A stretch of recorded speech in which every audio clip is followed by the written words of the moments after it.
It has been a while I haven't showed you some new tests I've made on this Insta360 Ace Pro 2. In today's video I'm going to focus on 5 different things: face priority, HDR, stabilization, audio, and some external filters. And at the end of this video I'll show you some other tests that might be interesting for you. Hello everyone, I hope you are all good. I'm Photorabs, a portrait photographer based in France, and I like creating content about action cams, vlogging kits, and so on. In today's video I'm going to talk about the Insta360 Ace Pro 2. It's been a while I haven't talked about this camera.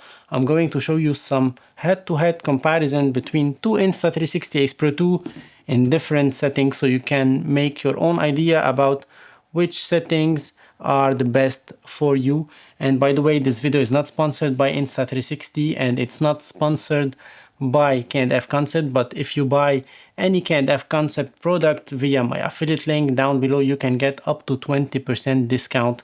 And now let's start talking about this camera. To start, this Insta360 Ace Pro 2 is a great all-around camera. It's a great all-purpose camera. It can shoot in 8K resolution. It has an incredible low-light performance thanks to the dual AI chip and the pure video mode inside of this camera, but it has also lots of other features that some other action cameras in the market do not have. What I like the most about this camera, and to be honest, is the face priority, which is basically an auto detection for your face and an auto exposure on your face. So you have to be in automatic mode, whether shutter speed and ISO or both together, of course. So the camera will draw a square around your face and it will detect your face and it will expose properly. So let us see now some footage side by side with this one in face priority and this one in matrix priority exposure. Basically, in matrix priority, the camera will see the full frame and then will expose accordingly to what the camera is seeing in the full frame and not only on the face. Let us jump to the footage.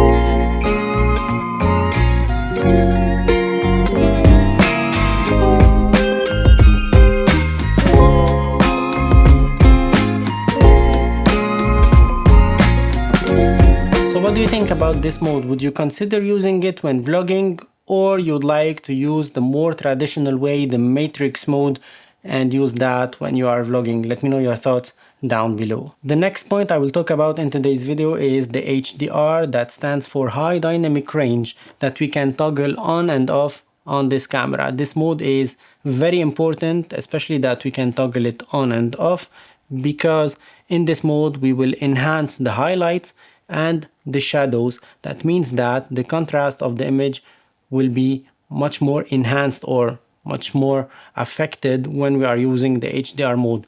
Personally, I don't like the HDR mode when I'm doing my vlogs, but when I'm filming different scenes that I'm not in the scene or there are no persons in the scenes, I go to the HDR to help me get some more contrast and some more details in my shot. So let us jump and see some footage comparing HDR mode on, HDR mode off, side by side.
As I said, it's very important to have the possibility to turn HDR on and off according to what we are filming and how we want the footage to look like. So you have to be aware when using the HDR on this camera, in my opinion. And now let us jump a little bit about the stabilization section, because recently Insta360 integrated the low stabilization mode on this camera. We had the standard and the high and off, of course, and now we have low stabilization that personally I like a lot. So now we will compare some low stabilization versus some standard stabilization, so you can see yourself which one is better, which one is more suitable for you, for your type of use.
On another note, we all know that this camera has great internal microphones, especially with the vocal enhancement.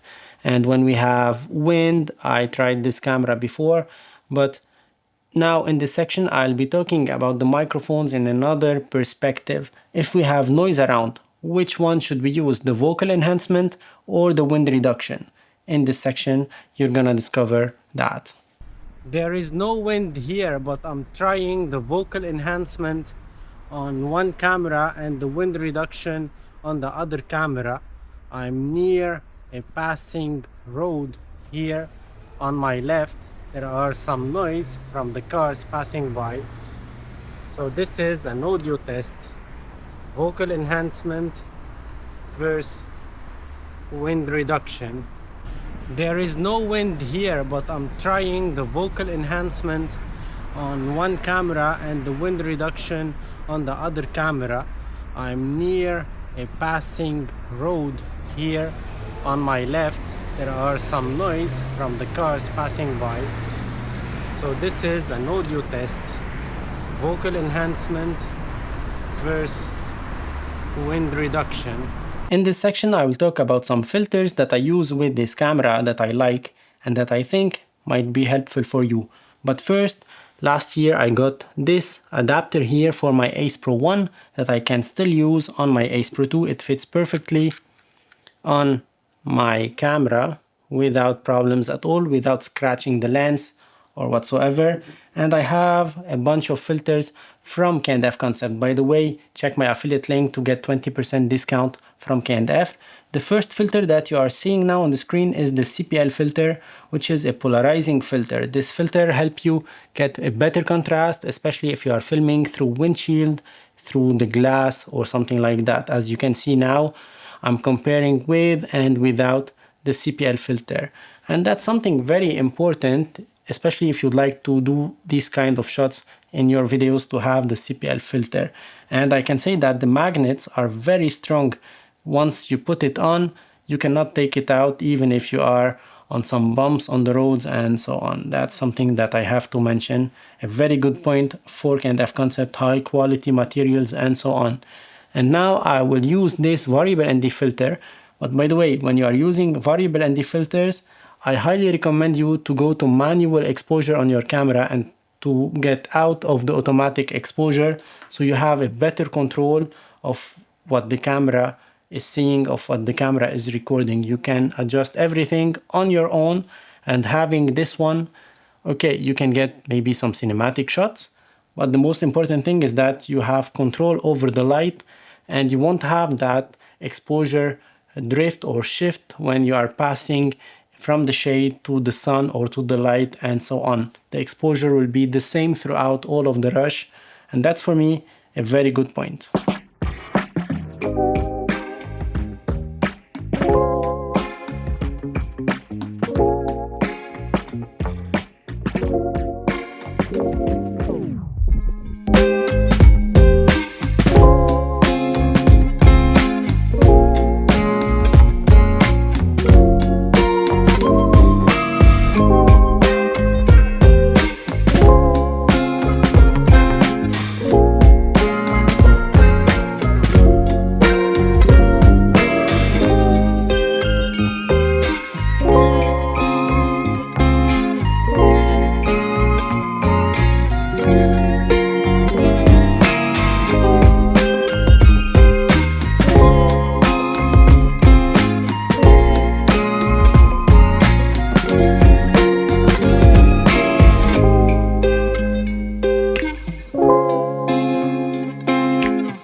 And now I will leave you with some random tests at 25 FPS, 50 FPS and so on, so you can see which one is more suitable for you, which one you like the most, and do not hesitate to let me know your thoughts about all of these tests down below in the comment section box.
So that was it for today's video. I hope you enjoyed it. I hope you found it interesting and helpful. If so, don't forget to subscribe to my channel, to like this video, to share it around. That's a massive help.